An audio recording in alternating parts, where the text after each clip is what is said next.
Épisode 18. La psychanalyse est-elle une science? Putain con, en voilà une question qu'elle est difficile à traiter. Essayez quand même.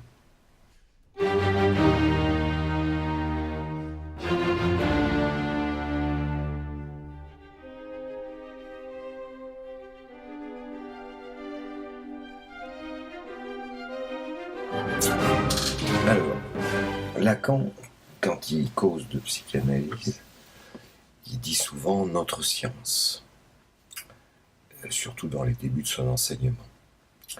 Quant à Freud, ça fait pas de doute pour lui. Il est un scientifique, il est athée. Pour lui, la psychanalyse est une découverte scientifique et prend le pas de la démarche scientifique. Qu'est-ce que ça veut dire une démarche scientifique? Je reviens sur la question du réel, puisque la science est censée s'occuper du réel.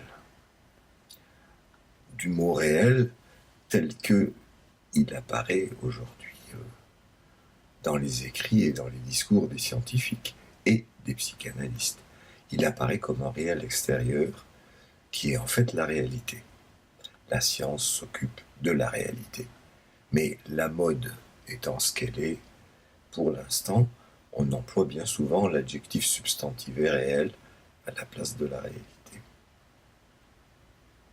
D'où les énormes confusions,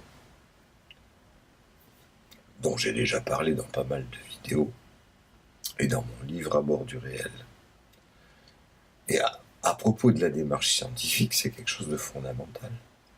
Est-ce que la psychanalyse, comme la science, s'occupe du réel? Alors on a vu fleurir de multiples ouvrages et discours autour de l'inconscient réel, etc., qui sembleraient donner un statut scientifique à la psychanalyse au prétexte que, de nos jours, elle s'occuperait du réel ou de l'inconscient réel. Et on en rajoute des tonnes là-dessus.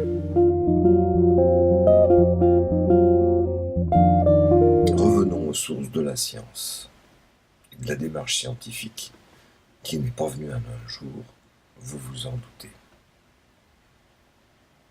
Aristote, qui n'était pas né de la dernière pluie, avait une idée de la science en forme de catégorie.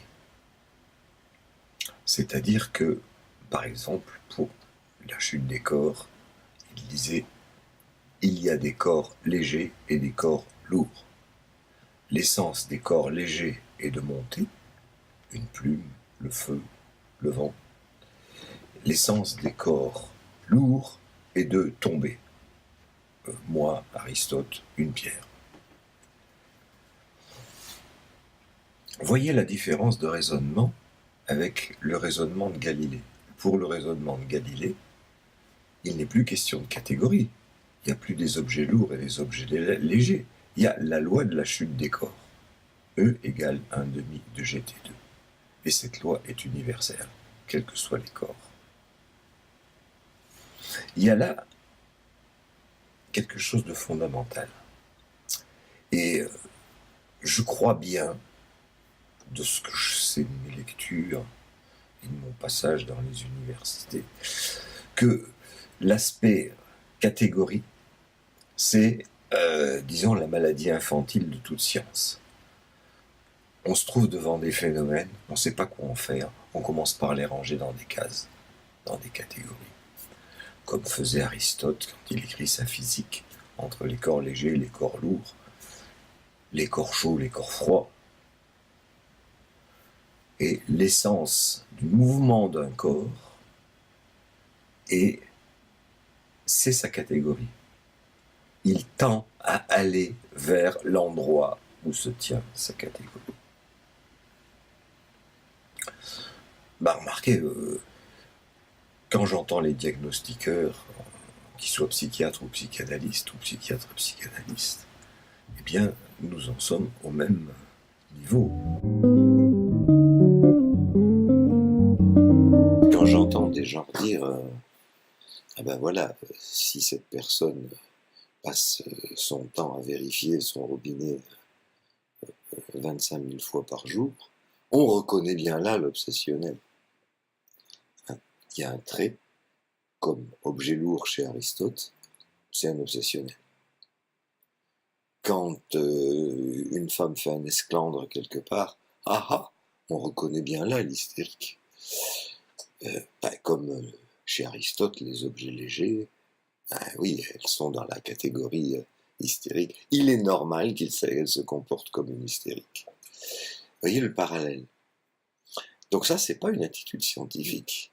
C'était la science du temps d'Aristote, mais la révolution qu'a introduit Galilée, c'est justement de supprimer les catégories.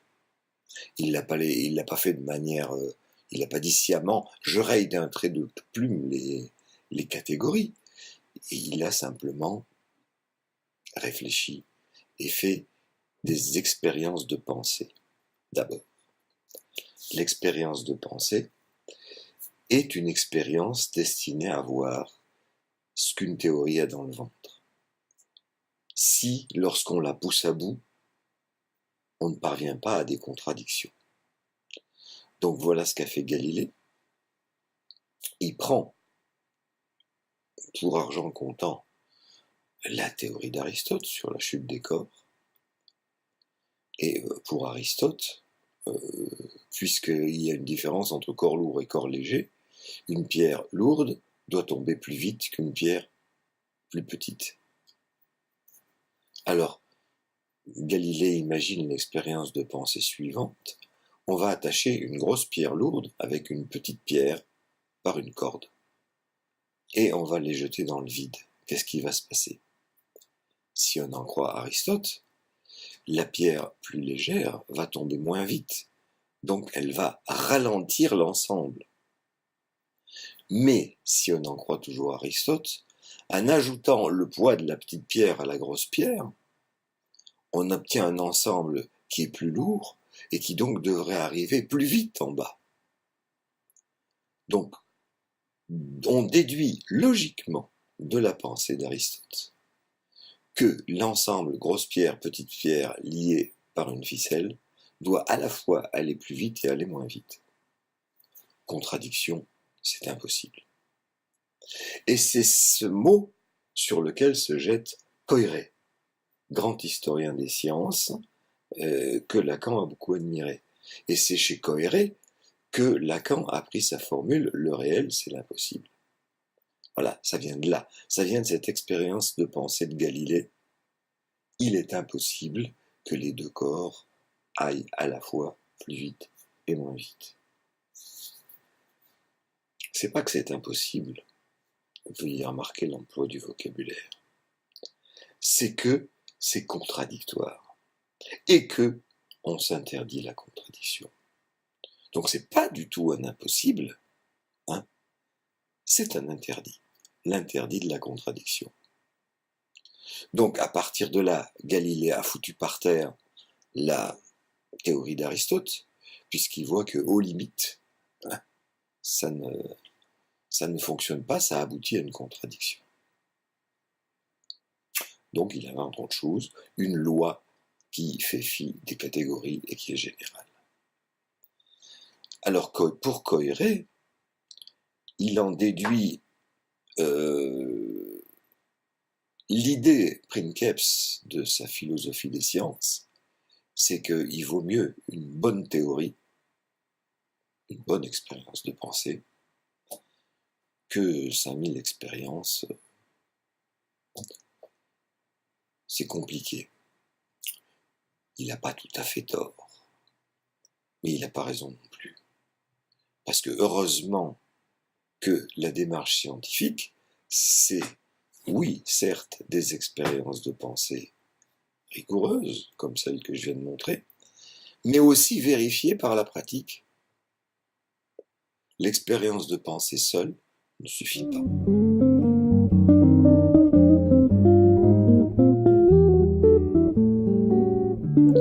On pourrait dire que la théorie de la relativité d'Einstein est tout entière une expérience de pensée. Mais elle part déjà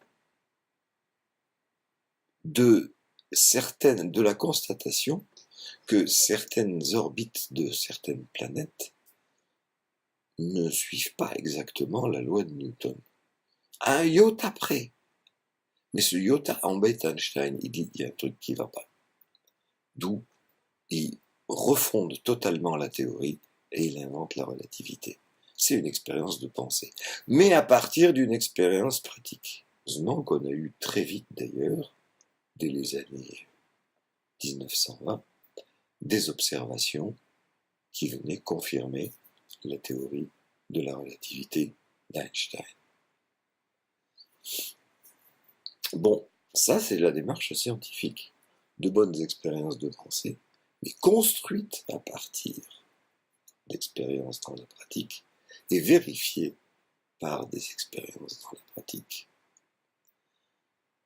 Mais Coiré en reste à l'expérience de pensée comme telle, et Lacan le suit à fond. C'est-à-dire que toute l'œuvre de Lacan, c'est quoi? C'est un conglomérat d'expériences de pensée en train de bouillir les unes avec les autres, mais jamais vérifiées par la pratique. Quand Lacan dit, ce qu'il dit quelquefois, tout ce que je vous raconte, je le tiens de ma pratique, ben oui, comment? Raconte. Les scientifiques qui vont au laboratoire, ils nous racontent, ils écrivent des articles, ils nous racontent ce qui se passe.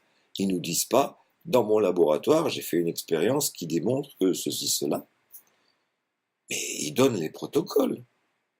Que dirait-on d'un scientifique qui ne donne pas ces protocoles et qui ne dit pas aux scientifiques suivants comment reproduire l'expérience pour pouvoir vérifier que cette expérience donnerait le même résultat. C'est l'impasse qu'a fait Lacan et que ne faisait pas Freud. Freud, l'exemple le plus probant de la scientificité de sa démarche, c'est lorsqu'il nous dit, en 1920, quand il passe à la deuxième topique, quand il nous dit « Eh bien, dans ma pratique, je constate qu'il y a des répétitions de phénomènes désagréables, ça ne convient pas avec le principe de plaisir, qui était sa théorie jusqu'alors. Il y a des échecs thérapeutiques. Donc si les échecs thérapeutiques, c'est que les gens se complaisent dans leur maladie, ça ne convient pas avec le principe de plaisir. Ils devraient avoir envie de guérir, les braves gens. Et enfin, le jeu des enfants qui est le fortda, qui consiste à jeter des objets au loin ou à les casser. Freud s'aperçoit que si ces objets représentent la maman, c'est son interprétation, quel intérêt y a-t-il à jeter la maman au loin? Puisque le principe de plaisir voudrait qu'au contraire, il ramène la maman vers lui. Il le fait parfois, l'enfant. C'est le fameux jeu de la bobine, où il dit « Oh » quand il jette l'objet, et « Ah » quand la bobine revient. Mais Freud le note, ce moment « Ah » d'illumination quand la bobine revient, c'est très rare. En fait, l'enfant passe son temps à jeter des trucs au loin. Alors, ça ne va pas non plus avec le principe de plaisir, parce que le principe de plaisir voudrait qu'au contraire, l'enfant reproduise le moment le plus plaisant du jeu. Donc voilà 3 éléments issus de la pratique, 3 éléments qui viennent démentir la théorie. Donc Freud dit, il faut que je remodèle ma théorie. Il n'y a pas qu'une libido au service d'un principe de plaisir, il y a, je suis obligé de l'inventer, une pulsion de mort. Cette pulsion de mort, Lacan a dit à la fin du séminaire 2 que c'était le symbolique en tant qu'il est muet. Dommage, après il se souviendra plus du tout de ce qu'il a dit là. Et pourtant c'est fondamental. C'est fondamental, c'est issu de la démarche scientifique de Freud. La différence, c'est juste que Freud, à partir de là, part dans une espèce de délire biologique où il dit que tout doit revenir à l'état le moins excité possible. C'est ça, ça serait ça la pulsion de mort. Et bon, il se base sur certaines expériences de biochimistes, mais qui n'ont rien à voir avec la psychanalyse. C'est juste une spéculation. Et il est honnête d'ailleurs, il dit Freud, c'est une spéculation. C'est donc un problème d'interprétation des données, de l'expérience. Alors, Lacan propose une interprétation bien plus géniale des données de l'expérience de Freud en disant la pulsion de mort, c'est le symbolique en tant qu'il est muet. Ça marche très bien. En effet, le symbolique, je jette au loin un objet, je cherche à symboliser quoi? Non pas maman, mais les départs de maman. Et ça ne marche pas. Donc ça répète, ça répète, ça répète. Mais c'est une tentative de symboliser. Symboliser. Pourquoi c'est si difficile à symboliser? Parce que justement, ça crée du déplaisir que maman s'en aille. Donc c'est très difficile à digérer. D'où je digère en jetant les objets au loin, en les cassant, etc. Et c'est vrai après je dirais, de toutes les violences auxquelles l'humanité nous confronte, hein, parce que quand je ne comprends pas mon voisin, mon premier réflexe, c'est de le tuer.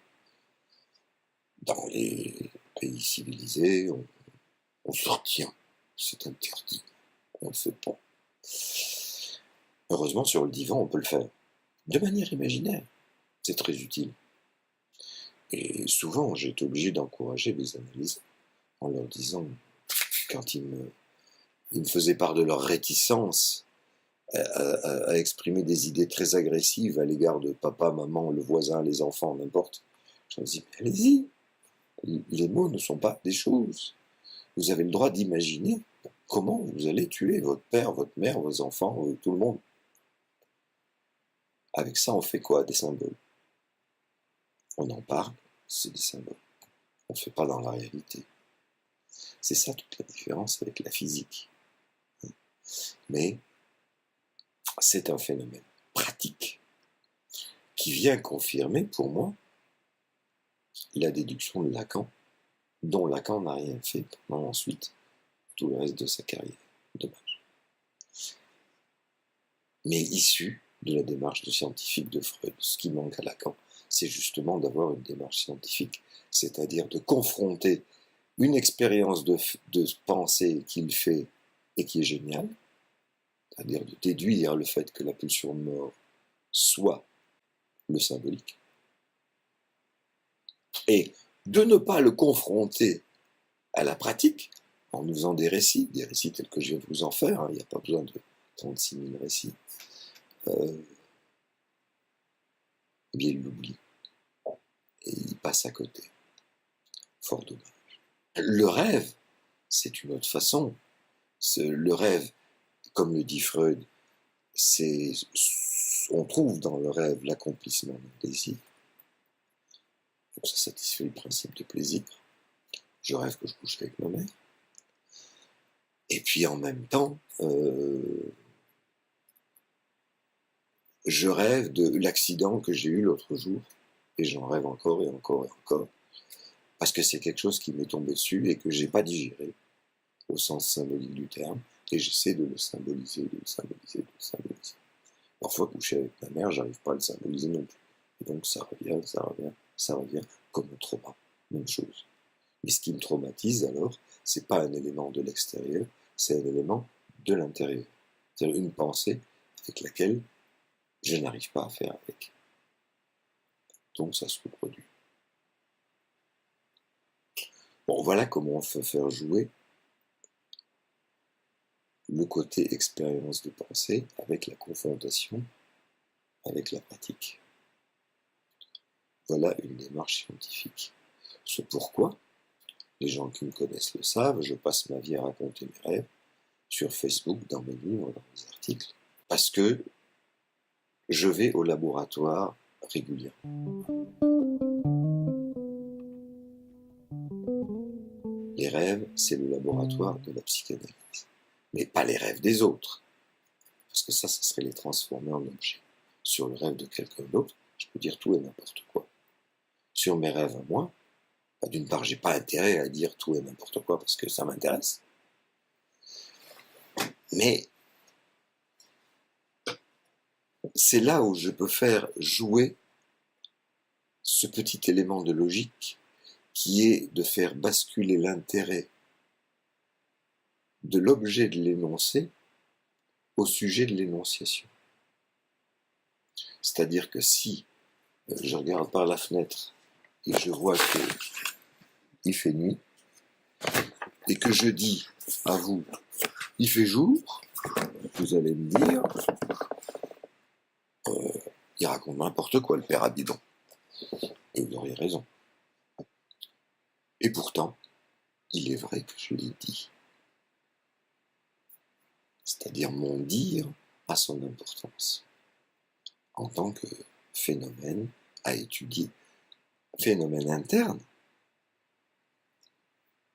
qui n'est pas un phénomène externe. C'est toute la différence entre la science physique et la psychanalyse comme science. La psychanalyse comme science. La physique, comme toutes les sciences, élimine le sujet, ne s'intéresse qu'aux objets. C'est en cela qu'une expérience doit être reproductible, quel que soit l'expérimentateur, c'est-à-dire quel que soit le sujet. Eh bien, en psychanalyse, c'est le contraire. Au lieu d'éliminer le sujet, on fait naître le sujet. En lui laissant la parole, je me laisse la parole quand je parle.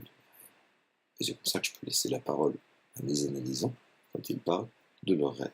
Chacun est sien, chacun a ses interprétations.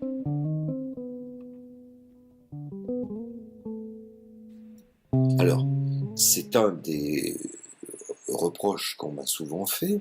Si tu ne parles pas de tes rêves à un analyste, sous-entendu qui va être le garant de la vérité de l'interprétation, alors tu te racontes des histoires. Tu peux raconter n'importe quoi. Mais non, justement, parce que c'est le n'importe quoi qui nous intéresse. Ce n'est pas l'analyste qui est le garant de la vérité. C'est le sujet lui-même en tant qu'il prend confiance en lui et que, repérant ses fantasmes ou ses délires, c'est-à-dire des énoncés qui ne sont pas conformes à la réalité, il en devient d'autant plus sujet parce qu'il se rend compte que ces fantasmes ou ces délires font partie de lui. Il s'accouche comme sujet. C'est en ce sens que c'est bien plus scientifique que de s'intéresser aux rêves des autres, ou de revenir sans arrêt aux écrits du prophète. Parce que Lacan est un peu considéré comme ça. C'est un fait que dans les écoles lacaniennes, et même dans les marges largement à côté, on ne cesse de revenir aux écrits de Lacan, ou même aux ceux de Freud. C'est le fameux Jacadi. Ah oui, mais Lacan n'a pas dit ça, il a dit comme ça, et bagarre, mais vous vous référez pas à la bonne version du séminaire, je vous garantis que... Bon, on croirait les scolastiques du Moyen-Âge qui sont en train de mettre au point la Bible, puisque la Bible n'est pas tombée du ciel comme ça, comme un bloc, il a fallu discuter pendant des siècles de quels étaient les textes qu'on gardait et quels étaient les textes dits apocryphes, ceux qu'on allait jeter. Donc c'est une construction. C'est une construction, mais qui après, un jour, éclose et fait référence. Et les chercheurs ne font plus de référence à ce qu'il y a dans le livre. C'est ça la différence aussi entre une religion et la démarche scientifique. C'est que une religion se réfère essentiellement au livre, la démarche scientifique n'interdit pas le livre, bien entendu, mais se réfère comme référent principal à la réalité, laboratoire. Et donc, le paradoxe de la psychanalyse, c'est que son laboratoire, c'est le rêve, c'est le sujet lui-même. C'est exactement ce que la science a exclu, c'est-à-dire le sujet. Mais le sujet qui peut dire, comme je le dis quand j'interprète un rêve, il y a telle image qui me vient dans le rêve, et tout de suite après, me vient telle autre idée. Ça a l'air d'avoir rien à voir, ça a l'air complètement farfelu. Oui, mais il est vrai que cette pensée m'est venue. Et c'est indéniable que cette pensée m'est venue. Donc j'en tiens compte. Et c'est comme ça que j'ai fait des avancées extraordinaires que je n'hésite pas à qualifier de scientifiques parce qu'elles reviennent du laboratoire des rêves. Et donc j'en viens à cette conclusion que la psychanalyse est une science, mais qu'en même temps elle n'est pas une science. Elle laisse parler le sujet qui a été exclu de la science. Mais il est plus scientifique de s'intéresser au sujet exclu de la science, moyennant ce glissement de l'intérêt porté du sujet de l'objet de l'énoncé au sujet de l'énonciation. C'est par là qu'on peut avancer scientifiquement. Donc, la psychanalyse est à la fois une science et pas une science. Et c'est que ça va avec le fait que je puisse dire il fait jour alors qu'il fait nuit. Du point de vue scientifique, il fait nuit. Du point de vue subjectif, je peux dire qu'il fait jour, puisque je suis en train d'essayer de vous éclairer en m'éclairant même d'ailleurs. Parce que chaque fois que je parle, ça me donne un nouvel éclairage, puisque je me laisse parler. C'est pas du tout préparé, c'est pas du tout écrit à l'avance. Je laisse venir ce qui me vient. C'est pas pour ça que c'est de l'analyse. C'est un travail théorique sur la psychanalyse. Tout à fait différent. Je ne suis pas analysant à mon séminaire.